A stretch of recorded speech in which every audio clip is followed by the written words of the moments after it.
Hello everybody, it's Sarah. Welcome back. Today I'm coming at you with the end of the year book tag. But before we jump into this tag, I just wanted to say thank you so much for 700 subscribers. I really do appreciate each and every single one of you.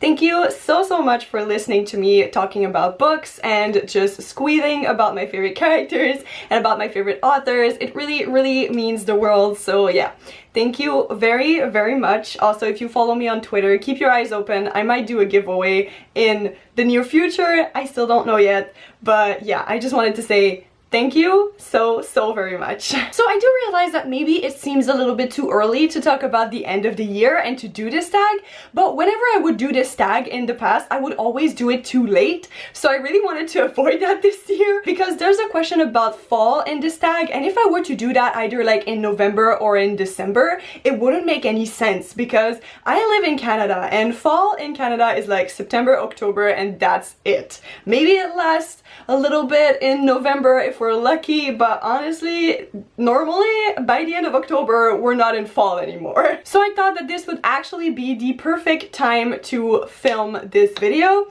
So yes, I know it's not the end of the year, but we're just going to do this tag anyway because I want to do it. I will leave the original video down below in the description box if you want to check it out, but without any further ado, let's jump into this. So the first prompt of the end of the year book tag is, are there any books you started this year that you need to finish? And for the first time in my life, actually, I can answer yes to this question. I normally am the kind of reader that like when I start a book, I either DNF it or finish it. I'd never really like float around different books. I finish them or I just don't because I don't like them. But this year I actually started listening to the audiobook for Things in Jar by Jess Kidd. I think that's her name.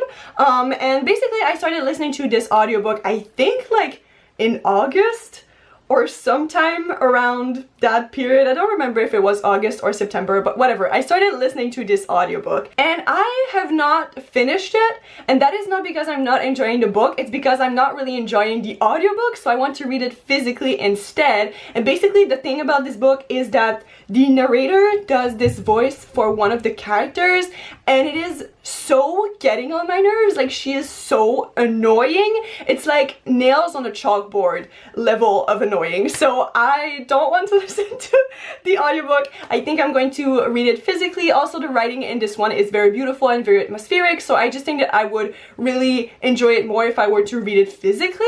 And if you don't know about Things in Jars, it's basically about this female detective in London, I think in the Victorian era, or like, you know, in the past, a long time ago, and she is trying to solve this missing child case, and it's very weird. There's like ghosts and magic as well, and also weird mermaid things going on. So yeah, it's very strange, it's very peculiar, and I definitely want to read it. I just don't want to listen to the audiobook anymore because I want to rip my hair out every single time that character speaks, because she's so annoying. Then the second prompt is, do you have an autumnal book to transition into the end of the year? And that, my friends, is why I wanted to do this tag during the fall. So I do have a couple of books that I want to read to transition into fall, even if, like I said, we're already in fall.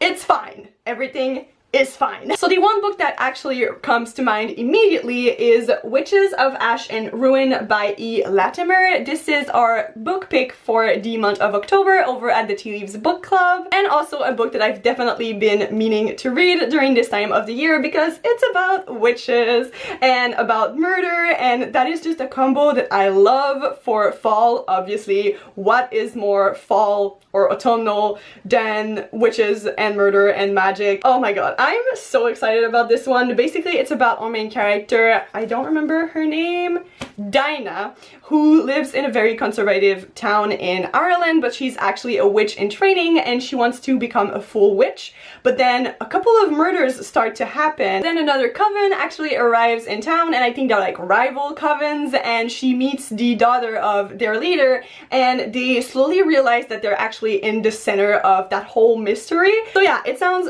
absolutely great. I love that it's set in Ireland. I love that there is a sapphic romance at the center of it. I just think it's going to be so good, and I can't wait to read this one. It is definitely going to give me all of the spooky Halloween vibes, which is definitely what I'm looking for. The third prompt is there a new release you're still waiting for? And for me, that is the last book in the Ember and the Ashes quartet, which is called A Sky Beyond the Storm by Sabaa Tahir. This one comes out like in November or December. I'm not sure exactly what the release date is, but I'm definitely very excited to read this one because I know that it is going to blow my mind and also probably destroy my heart.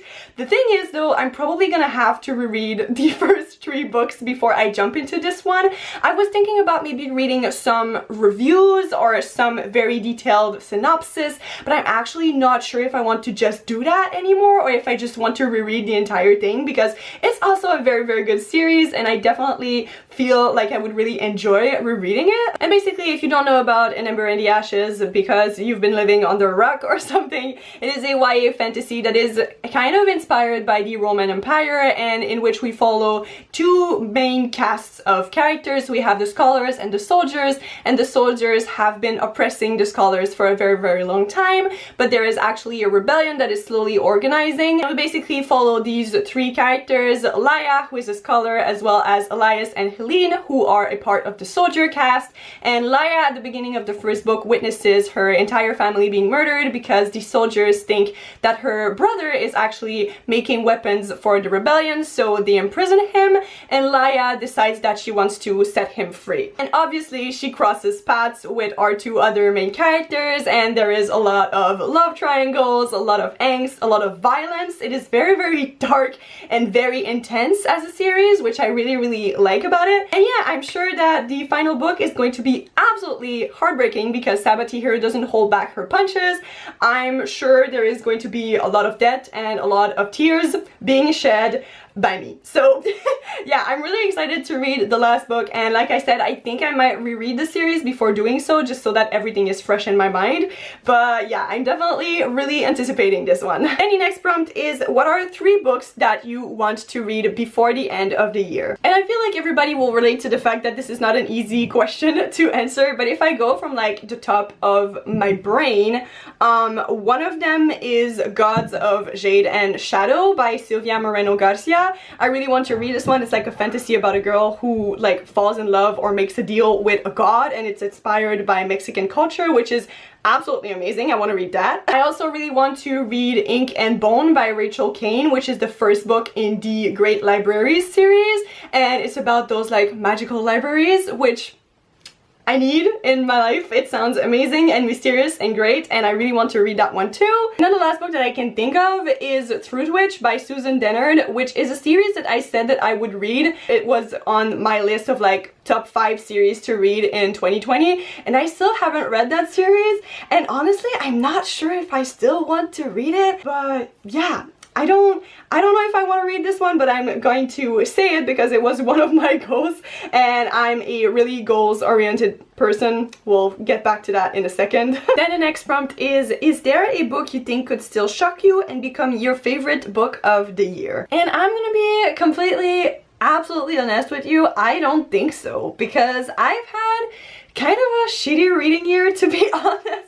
And the few books that I really loved, that I do consider my favorite books of 2020, are now some of my favorite books of all time, and they really raised the bar super high. So it would really surprise me that anything could come close to those books, but who knows, maybe I will be surprised. I guess we're just gonna have to wait and see. And then the final prompt of this tag is, have you already started making reading plans for the next year? This is one question that is kind of hard for me to answer because on one hand, I really love to have reading goals for each year. I just think it's a lot of fun and it's kind of a little bit of a challenge and all of that. But also on the other hand, I, like I said, have been having a weird reading year. I've been in a weird reading mood and just in a weird mood in general, probably because of everything that's been going on. And so I'm kind of thinking about going into 2021 with absolutely no expectations and no plans, and just see what happens, like what comes in my way,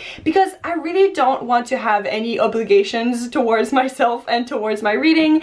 I already have way too many obligations in my life in in general that are really stressing me out, and I don't want reading to become another thing that I'm like, oh, I have to do this, or like I have to read this book, which I know technically is not. Like, I could always just read whatever I wanted, but like I said, I'm a goal-oriented person, and when I set a goal for myself, I always try to follow that goal. So I know that like if I try to set reading goals, I'm always going to have this little voice in the back of my mind being like, remember you said you were going to read that series, or like, remember you said you were going to read more nonfiction. So yeah, I just want to go into the next year just reading whatever the heck I want to read, and just reading when I want to, if I want to. So yeah, I'm really considering not setting myself any goals, but I don't know, maybe I'll change my mind in the next 2 months, who knows.